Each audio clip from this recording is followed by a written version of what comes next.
और साथ में दिव्यम और राधिका का भी। तो कल के शो में आपको ये देखने को मिला, आज के शो में आपको देखने को मिलेगा कि यहाँ पर घर पे तैयारी हो रही है राम भगवान और सीता माँ की घर में गृह स्थापना करवाने के लिए। तो उसी का पूजा पाठ का पूरा तैयारी चल रहा है घर में। और दिव्यम और गोलू दोनों गए हैं मूर्ति लाने के लिए राम जी का और सीता माँ का। और इधर घर पे तैयारी चल रहा है। बड़ी दादी यहाँ बोलती है कि जो भंडारा भी बनवाना है और भगवान का पूजा भी मतलब भोग भी बनवाना होगा। तो ये उसकी दिव्यम की दादी बोलती है, तो उसके फिर बड़ी दादी बोलती है कि नहीं, भंडारा राधिका बनाएगी और भगवान का जो भोग वो, क्योंकि बड़ी बहू है कली, इसलिए वही बनाएगी। तो उसे सबको दे। फिर दादी बोलती है, उसके दिव्यम की दादी बोलती है कि ये राधिका इतना सारा खाना कैसे बनाएगी भंडारा, क्योंकि बहुतों का खाना बनेगा। तो बोला ये हलवाई की बेटी है, ये बना लेगी। उस बड़ी दादी का ये कहना, क्योंकि बड़ी दादी राधिका को बिल्कुल भी पसंद नहीं करती है, इसीलिए तो उसको भंडारा का खाना दे दी। फिर राधिका बोलती है कोई बात नहीं कि हम बना लेंगे, कोई दिक्कत नहीं है हमको बनाने में। तो ये बोलती है। इधर कली है जो उसको भोग बनाने का काम सौंपा जाता है, राधिका को भंडारा का काम सौंपा जाता है, क्योंकि भोग जो बनेगा वो ब्राह्मण को भी खिलाया जाएगा और भगवान का भी भोग चढ़ेगा। इसलिए घर के तैयारी में सब लग जाते हैं। और इसके बाद चली जाती फिर वहाँ पर, जब थोड़े देर में गोलू और दिव्यम दोनों ही मूर्ति लेके आ जाते हैं ढोल बजाते हुए। तो बोलते कि मतलब भगवान जी राम जी और सीता माँ जी आ जाते हैं। तो फिर स्थापना पंडित जी आके कराना स्टार्ट करते हैं। तो फिर बड़ी दादी टोक देती है कि घर की बड़ी बहू और बड़ा बेटा ही भगवान का स्थापना करेंगे।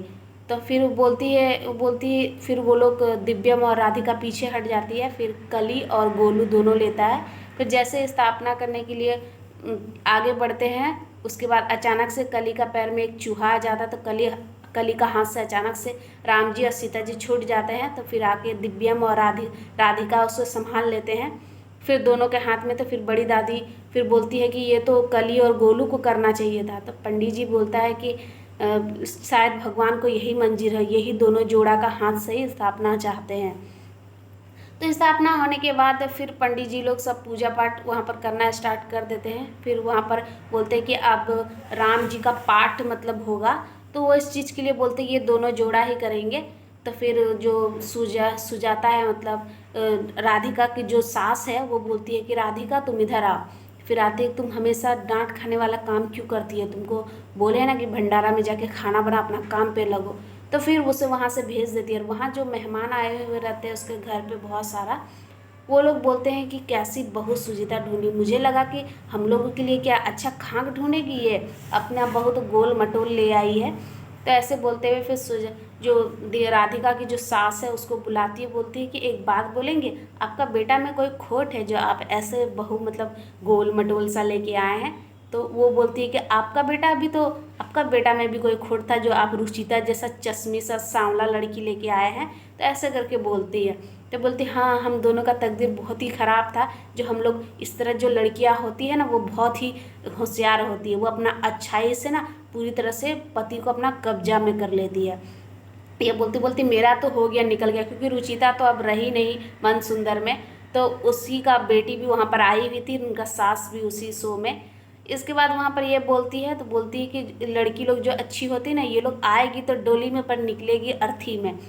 तो ये बोल के उसे और सुजाता जो राधिका सास है वो और ज़्यादा उसका खुरापती दिमाग में और भी राधिका के लिए नया नया कुछ प्लानिंग चलने लगता है। इधर राधिका चल जाती है अपना काम पे और यहाँ पर पाठ होना स्टार्ट हो जाता है, पूजा पाठ। फिर राधिका जाती है वहाँ भंडारा का जो सामान खाना बनाना है उसको, वहाँ पर जाने के बाद राम जी को वो मतलब प्रार्थना करने लगती है कि हम जैसे अच्छा से जैसे आपने सबरी का मतलब होता है ना, सबरी का जूठा खा के राम जी मतलब उनका बैर खा के ही किए थे, वैसे ही भगवान से वो और बोलने लगी जैसे सुग्रीव को आपने आशीर्वाद देके वैसे युद्ध जैसे उसने जीत लिया, वैसे आप भी मतलब उससे भगवान से विनती कि मेरा भी भंडारा बहुत अच्छा बने, मतलब जो भोग बनाएगी वो अच्छा बने। वो बिंदी करते ही फिर वो अपने काम पे लग जाती है। और जैसे ही लगते अचानक से उसका पैर फिसल जाता है और वो गिर जाती है। तो दिव्य माँ के उसे बचा लेता है, मतलब वो उसका चेहरा डायरेक्ट नहीं तो तेल पे जाके गिर जाता। तो उसके बाद उसे बचा लेता है। फिर बोलता है तुम्हें ही ये सब, बड़ी दादी हमेशा तुम्हें ये सब में क्यों फंसा देती है, और तुम इतना सारा खाना कैसे बनाएगी। तो बोला कोई बात नहीं दिव्यन जी, हम बना लेंगे। फिर वहाँ पर क्या जो रूही का बहन आ जाती है और बोलने लगती है कि इसका सोल्यूशन है। तो बोले क्या? तो बोला कि आप तो बिना लहसुन प्याज का बनाइएगा ना भोग। तो बोला हाँ, तो आप इन्हें भगवान को थोड़ा लेके चढ़ा सकते हैं। तो बोलता है हाँ, ये भी बात सही है। फिर बोलते हुए रूही रूही का जो बहन है और राधिका दोनों आपस में बात करने लगते हैं। वहाँ से दिव्यम चला जाता है। फिर वो लोग ढेर सारा बातें करते हैं, अपनी बहन के बारे में बताते हैं कि रूही भी ऐसी ही है, वो भी बहुत सारा कुछ काम कर लेती है और आप भी। तो वो सब दोनों के बीच में वैसे सब सामान, सब जितना भंडारा था बनाने लगी, पैकिंग भी करना स्टार्ट कर देती है। और यहाँ पर कली कली का किचन में क्या क्या सोचती है वो राधिके को लेके, और इधर इसका हलवा जल जाता है पूरी तरह से। जब स्मेल देखती है तो जला हुआ, तो फिर बोलती हाय दैया, अब क्या करे, ये तो जल गया मुझे राधिका के चलते में। तो अब वो क्या करेगी, उसका तो भोग जल चुका है, अब वो ब्राह्मण को कैसे खिलाएगी। तो इसके लिए वो एक ढाबा से ऑर्डर कर लेती है भोग, बोलती है उससे ऑर्डर करके के भोग मंगवा लेती है वो। और इधर में जाती है कली, देखती है राधिका क्योंकि सारा खाना उसका बन चुका है। और वहाँ पर रूही की बहन और राधिका दोनों पैकिंग करती है, क्योंकि मंदिर में भेजना है, गरीब को देना है सबको, इसीलिए। तो फिर अचानक से रूही का बहन का जो वाइट ड्रेस पे गिर जाता है, कुछ दाल या सब्जी गिर जाता है। तो फिर वो बोलती है कि कोई बात नहीं, चलो इसको साफ कर लेते फिर अच्छा से, उतना परेशान आप मत होइए, राधिका बोलती है उसको। फिर वो सारा सामान को ढक देती है, भोग को ढकने के बाद वो चली जाती है रूही की बहन के साथ। और इसके बाद इधर कली है जो अपना खेल खेलना स्टार्ट कर देती है। आती है और आने के बाद जाके सारा जगह देखती है। वहाँ पर क्या करती है कि खीर जो बना हुआ, राधिका खीर बनाई थी, उस पर वो नींबू काट के डाल देती है, क्योंकि अगर नींबू काट के डालेंगे तो खीर पूरी तरह से फट जाएगा और वो ख़राब हो जाएगा। इसीलिए वो नींबू काट के उस पर डाल दी। बस वो डालने के बाद थोड़ा देर में एक बाबा जी वहाँ प्रकट होते हैं, वहाँ पहुँचते हैं। तो फिर पूछता है कि मतलब बोलता है कि हमको यहाँ पर खाना मिलेगा, खाना मांग रहा था, वो भूखे है। तो वो बोलता है कि ये सब खाना क्या जो गरीबों मतलब भंडारों के लिए है, ये सब आपको क्यों देंगे, जाइए मंदिर वहाँ पर मिलेगा। उसको भगा देती है, क्योंकि वो इंसान का बिल्कुल भी कदर नहीं करती है कली। फिर कि नींबू डालने के बाद वहाँ से चले जाती है। फिर थोड़ा देर बाद वहाँ पर राधिका आती है। राधिका आने के बाद वहाँ पर देखती है सारा सामान, बोलती है कि सारा तो पैक हो गया, खीर बाकी है। जैसे खीर को हटा के देखती है तो उसका खीर पूरी तरह से फटा हुआ है, पूरा ख़राब हो गया। वहाँ फिर थोड़ी देर में दिव्यम आ जाते हैं और आने के बाद पूछते हैं कि क्या हुआ राधिका, तुम इतने परेशान क्यों हो। तो बोला कि देखिए ना दिव्यम जी, मेरा सारा खीर फट गया, अब मैं क्या करूँ।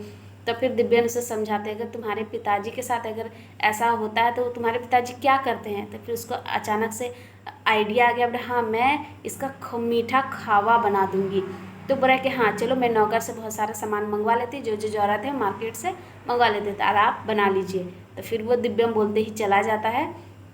फिर वहाँ पर वो वेट करती है, क्योंकि उसका खीर फट जाता है। फिर थोड़ी देर में वही बाबा जो कली के पास आए थे, वो फिर से वो भी प्रकट हो गया अचानक से। जो वो कली उनको भगा दी थी वहाँ से, फिर अचानक से देखने को मिलता है कि वहाँ प्रकट हो गए। फिर आके बोलता है कि बेटी मुझे कुछ मिलेगा क्या खाने के लिए। तो फिर वो आती है, बोले बाबा पूड़ी सब्जी तो बना है, लेकिन खीर तो बनाए थे, लेकिन वो फट गया है, ऐसे बोलती है। बोलती कोई बात नहीं। फिर वो जाने लगता है, फिर रोक लेती है वो। और जो वो भगवान जी के लिए, राम जी और सीता माँ जी के लिए जो भोग रखी थी, वही निकाल के वो बाबा को दे देती है राधिका। तो फिर वैसे बाबा जी सिर्फ छू देते हैं, बस हो गया, उसके लिए उतना ही बहुत था। इसके बाद वो अपने एक झोला से, एक पोटली रहता है उनके पास, वो वहाँ से एक डब्बू निकालते हैं और राधिका के हाथ में दे देते हैं। बोलता है कि तुम्हारा जो खीर है तुम उस पर इस डब्बू को रख देना, अनुपन्ना अनु क्या बोलता है उसको। तो वो बाबा राधिका को बोलते कि आप अपने खीर के रख दीजिएगा, आपका हमेशा से आपका खीर कभी कम नहीं होगा और आप सबका पेट भर के आप खिला सकेंगे। यही चीज़ है कि आप पे मतलब धन लक्ष्मी का हमेशा साथ रहेगा। तो ये बोलते ही वो बाबा वहाँ से जाने लगते हैं, पैरों के निशान होने लगते हैं, बहुत अच्छा, बहुत दिव्य सा रोशनी दिखता है। तो फिर राधिका देखती, बोलती कि ये क्या है बाबा, कोई लग रहा है साधारण नहीं है, ऐसे बोलते ही फिर वो क्या जो चले जाती है वो वाला डब्बू लेके। इसके बाद वो वहाँ पर देखती कि तो कली के पास फिर बड़ी दादी दादी सब पहुँचते हैं। फिर कली के सास और राधिका के सास सब वहीं पर रहती। बोलती कि कली बन गया ना ब्राह्मणों का भोग और भगवान का भोग रेडी हो गया ना। बोली कि हाँ हाँ अभी हम सब कुछ बना लिए हैं दादी। तो बोला अच्छा ठीक है दिखाओ। फिर जैसे उठाती देखती है, एक में कॉकरोच गिरा हुआ है, एक में छिपकली गिरा हुआ है। देखते ही बहुत ज़्यादा, बोलती सारा का सारा खाना खराब हो गया। तो अब क्या करेंगे, तो फिर क्या जो दिव्यम की दादी बोलती है कि कोई बात नहीं, राधिका भोग बनाई है ना, वही ब्राह्मणों को खिला देंगे, क्योंकि भूखे कोई यहाँ से जाए वो ठीक नहीं। तब फिर राधिका को बोलती है क्या जो जाके कि ब्राह्मणों को खाना दो, तो फिर बोलती है कि राधिका के पास पूरे फैमिली आते हैं, राधिका को बोलती है कि ब्राह्मणों को भोग खिलाना, क्योंकि कली का खाना खराब हो गया इसलिए। तो बोलती है कि बोले ये इतना थोड़ा सा खावा, तो बोले कि हाँ दादी मैं खीर बनाई थी पर वो खीर फट गया तो मैं इसका खोवा बना दी, इतना थोड़ा सा, कोई बात नहीं मैं थोड़ा और बना लूँगी। तो फिर ब्राह्मणों को खाना बांटना स्टार्ट हो जाता है, फिर देने लगती है। थोड़ा सा खीर मतलब खोआ रहता, वो सोच रही अब कैसे हम मतलब सब कोई को देंगे, जो भोग के लिए वो रखी थी, जो बाबा छू के छोड़ दिए थे वही वाला खीर से वो सबको देना स्टार्ट करने लगी। सबको देने के बाद सबका ब्राह्मणों का खाया हो गया, तो पूछने लगे दादी कि कैसा मतलब लगा बाबा जी, तो बोल रहा है कि बहुत ही अद्भुत बना है, ऐसा स्वाद अमृत तो हम कभी खाए नहीं है, सब और थोड़ा सा मिलेगा। तो फिर वो राधिका बहुत ज़्यादा घबरा जाती पूरे फैमिली, क्योंकि कटोरे में खीर नहीं होता है। फिर वही वाला डब्बू का वो इस्तेमाल की थी जो बाबा जी दिए थे, बस वो देखती है कि अचानक से डब्बू में खीर आ गया। फिर वो ऐसे ही देते गई सब बाबा को और खीर बढ़ता गया, उसका घटा ही नहीं। तो वो बोलने लगी कि ज़रूर बाबा का स्वाद, सबको खिला दी। फिर दिव्यम बाद में आके बोलने लगे कि सच में मुझे तो ये सब चीज़ पे यकीन नहीं है, लेकिन चमत्कार आज सच में हुआ। और अच्छा, फिर वो रूही से वीडियो कॉलिंग में बात करती है और सब कुछ उन्हें बताती है कि उनके साथ क्या क्या हुआ। तो रूही बोलती काश मैं भी ये प्रसादी खा सकती, तो राधिका बोलती कि मैं आपके लिए प्रसादी लेके आपके घर आ रही है, तो वह ठीक है। और फिर वो दोनों में बात हो जाता है सब कुछ, और इधर में यहीं पर शो ख़त्म हो जाता है। और आज का शो आप सबको कैसा लगा आप लोग कमेंट ज़रूर कीजिएगा।